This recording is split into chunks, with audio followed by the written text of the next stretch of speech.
Vitamin D, ये हमने सुना है कि जी बंदे के अंदर ये वो तो हड्डियां मजबूत होती हैं, लेकिन आजकल जो भी टेस्ट कराए बंदा वो डेफिशिएंट ही निकलता है, किसी के अंदर वो पूरा नहीं होता।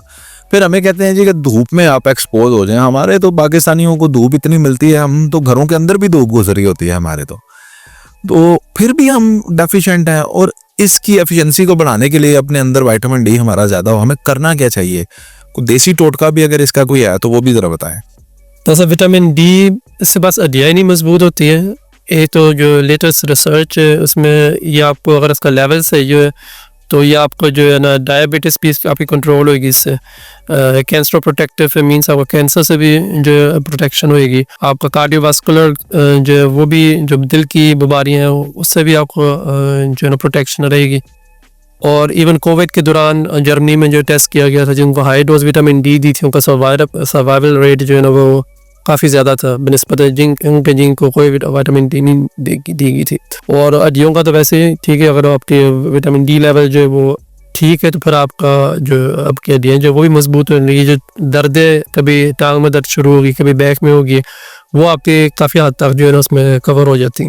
और जो देसी टोटका उसमें अब मसला ये था सूरज की शुआओं से जो विटामिन डी जो पैदा होती है बॉडी में। और अब पाकिस्तान में ये भी मसला था कि लोगों का रंग भी गोरा होना चाहिए। अब वो धूप में तो उन्होंने जाकर जो बैठे नहीं रहना पूरा दिन, तो इसलिए ये जो देसी टोटका है इस पर कोई भी नहीं उतरेगा। तो इसलिए जो है ना हमें सप्लीमेंट्स इसके लिए लेने पड़ते हैं। इवन हम यूरोप में जर्मनी में हो सकता है 2-3 महीने कोई जो सूरज ना निकले तो आपको फिर ऑब्वियसली सप्लीमेंट्स के थ्रू जो सप्लीमेंट्स डॉक्टर साहब गुर्दों पे असर नहीं करते? डिपेंड करता है आप जो है किस डोज में ले रहे हो। अब मेरे पास पाकिस्तान में पेशेंट्स में देख रहा हूँ तो जिन्होंने विटामिन डी जो है 2 लाख यूनिट्स के जो है ना वो लिक्विड ले रहे होते हैं, तो वो डेफिनेटली जो है वो तो कॉमन सेंस है उसका फ़ायदा अगर नुकसान ज़्यादा है, क्योंकि बॉडी एक टाइम पे एक किस जो स्पेसिफिक लेवल की जो अब्जॉर्प्शन कर सकती है। अगर आप उसको 2 लाख यूनिट्स देंगे इसका मतलब है अगर वो 2 लाख में से जो है ना हो सकता है 1,70,000 या ऐसे कोई उसे बाहर निकाले, तो जो उसने बाहर निकाला उसने किडनी के थ्रू निकाला, आप किडनी के ऊपर प्रेशर डालेंगे और वो आपको नुकसान देगा किडनी के लिए। बेहतर होता है इसका लेवल आप स्टेप बाय स्टेप बढ़ाए। और जो इसका जो रेंज है वो भी जो इस वक्त पाकिस्तान में या इवन कुछ यूरोपियन कंट्रीज़ में भी जो पुरानी रेंज उन्होंने रखी हुई है 30 से 60 जो उसे सफिशेंट गिना जाता है। लेकिन जो लेटेस्ट रिसर्च है उसमें जो है ना इसका लेवल 100 से 110 तक होना चाहिए। जो इवन अभी अगर इधर आप लैब की रिपोर्ट्स देखें उसमें लिखा हुआ है 100 से ऊपर हो तो टॉक्सिक हो जाता है, लेकिन ये आउटडेटेड है। जो लेवल 100 से 110 तक होना चाहिए, तो सब उसके बाद जो जब इस लेवल पे पहुंचेगी आपका विटामिन डी लेवल, तो फिर आप जो है ना आपको सफिशेंट विटामिन डी आपकी होगी।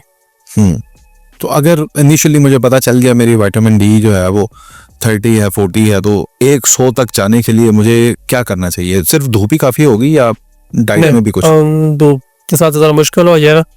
तो सर जब मैंने प्रैक्टिस पाकिस्तान में शुरू की थी मैं लोगों को कुछ महीने में विटामिन डी लेवल चेक करवाता था। फिर मैंने सोचा मैं ये वैसे ही बेचारा हूँ, सबके पैसे खर्च होते हैं, किसी का एक का विटामिन डी लेवल जो है वो सही नहीं है।